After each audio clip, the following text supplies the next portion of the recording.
ಮೃತ ಮಗನ ಸಾಲ ತೀರಿಸಿದ ನಂತರವೂ ಆಸ್ತಿ ದಾಖಲೆ ವಾಪಸ್ ನೀಡದ ಬ್ಯಾಂಕ್. ಕೆನರಾ ಬ್ಯಾಂಕ್ಗೆ 2 ಲಕ್ಷ ರು. ದಂಡ ವಿಧಿಸಿದ ಕರ್ನಾಟಕ ಹೈಕೋರ್ಟ್. ಈ ತೀರ್ಪಿನ ಕುರಿತ ಒಂದಿಷ್ಟು ಮಾಹಿತಿ ಇಲ್ಲಿದೆ. ನಮಸ್ಕಾರ. ಇದು ನಿಮ್ಮ ಕೋರ್ಟ್ ಬೀಟ್ ನ್ಯೂಸ್. ಸಾಲ ತೀರಿಸಿದ ನಂತರವೂ ಆಸ್ತಿ ದಾಖಲೆಯನ್ನು ವಾಪಸ್ ನೀಡದ ಬ್ಯಾಂಕ್ಗೆ ಕರ್ನಾಟಕ ಹೈಕೋರ್ಟ್ ಭರ್ಜರಿ ದಂಡ ವಿಧಿಸಿದೆ.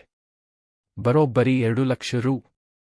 ದಂಡ ವಿಧಿಸುವ ಮೂಲಕ ಗ್ರಾಹಕರನ್ನು ಸತಾಯಿಸುವ ಹಣಕಾಸು ಸಂಸ್ಥೆಗಳಿಗೆ ಎಚ್ಚರಿಕೆ ಸಂದೇಶ ರವಾನಿಸಿದೆ. ಕರ್ನಾಟಕ ಹೈಕೋರ್ಟ್ನ ನ್ಯಾಯಮೂರ್ತಿ ಎಂ. ನಾಗಪ್ರಸನ್ನ ಅವರಿದ್ದ ನ್ಯಾಯಪೀಠ ಈ ಆದೇಶ ಹೊರಡಿಸಿದೆ. ಮಗ ಮೃತಪಟ್ಟ ಬಳಿಕ 85 ವರ್ಷದ ವೃದ್ಧರೊಬ್ಬರು ತಾವೇ ಖುದ್ದಾಗಿ ಮಗನ ಸಾಲ ತೀರಿಸಿದ ನಂತರವೂ ಆಸ್ತಿಗೆ ಸಂಬಂಧಿಸಿದ ದಾಖಲೆಗಳನ್ನು ಹಿಂದಿರುಗಿಸಲು ಕೆನರಾ ಬ್ಯಾಂಕ್ ಮೀನಮೇಷ ಎಣಿಸಿತ್ತು. ಈ ಬಗ್ಗೆ ದಾವಣಗೆರೆಯ ಎಂಬಿ ಆಗ್ರೋಫುಡ್ ಇಂಡಸ್ಟ್ರೀಸ್ ಲಿಮಿಟೆಡ್ ನಿರ್ದೇಶಕ ಎಂ.ಬಿ. ಸೋಮಶೇಖರ್ ಗೌಡ ಸಲ್ಲಿಸಿದ್ದ ಅರ್ಜಿ ವಿಚಾರಣೆ ನಡೆಸಿದ ಹೈಕೋರ್ಟ್ ಏಕಸದಸ್ಯ ಪೀಠ ಈ ತೀರ್ಪು ನೀಡಿದೆ. ಸೋಮಶೇಖರ್ ಗೌಡ ಅವರ ಪುತ್ರ ಸಾಲ ತೀರಿಸದೆ ಮೃತಪಟ್ಟಿದ್ದಾರೆ. ಈ ವೇಳೆ ಸಂಸ್ಥೆಯ ಕಾನೂನಾತ್ಮಕ ವಾರಸುದಾರರಾದ ಸೋಮಶೇಖರ್ ಗೌಡರು ಸ್ವಯಂಪ್ರೇರಣೆಯಿಂದ ಒನ್ ಟೈಮ್ ಸೆಟಲ್ಮೆಂಟ್ ಅಂದರೆ ಓಟಿಎಸ್ ಅಡಿಯಲ್ಲಿ ಸುಮಾರು 19 ಕೋಟಿ ರೂಪಾಯಿಗೂ ಹೆಚ್ಚು ಸಾಲ ತೀರಿಸಿದ್ದಾರೆ. ಸಾಲ ವಾಪಸ್ಸು ಮಾಡಿದ ನಂತರವೂ ಆಸ್ತಿ ದಾಖಲೆಗಳನ್ನು ಹಿಂದಿರುಗಿಸಲು ಬ್ಯಾಂಕ್ ಮುಂದೂಡುತ್ತಾ ಬಂದಿರುವುದು ವಿಪರ್ಯಾಸ ಮತ್ತು ವಿಚಿತ್ರ ಎಂದು ನ್ಯಾಯಪೀಠ ಬ್ಯಾಂಕ್ ಕ್ರಮಕ್ಕೆ ಅಸಮಾಧಾನ ವ್ಯಕ್ತಪಡಿಸಿತು. ಅಲ್ಲದೆ ಮಗ ಸಾಲ ತೀರಿಸದೆ ಮೃತಪಟ್ಟ ಬಳಿಕ ತಂದೆ ಸಾಲ ತೀರಿಸುವ ಕುರಿತು ಬ್ಯಾಂಕ್ನೊಂದಿಗೆ ಮಾತುಕತೆ ನಡೆಸಿದ್ದಾರೆ. ಸಾಲದ ಜೊತೆಗೆ 5 ಲಕ್ಷ ಕಾನೂನು ವೆಚ್ಚವನ್ನೂ ಪಾವತಿಸಿದ್ದಾರೆ.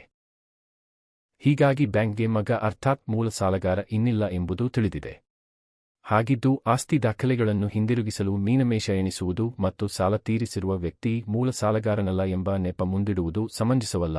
ಇದು ಖಾಸಗಿ ಲೇವಾದೇವಿದಾರರ ಕ್ರೂರ ನಡವಳಿಕೆಗೆ ಸಮನಾಗಿದೆ ಎಂದು ಹೈಕೋರ್ಟ್ ಟೀಕಿಸಿದೆ.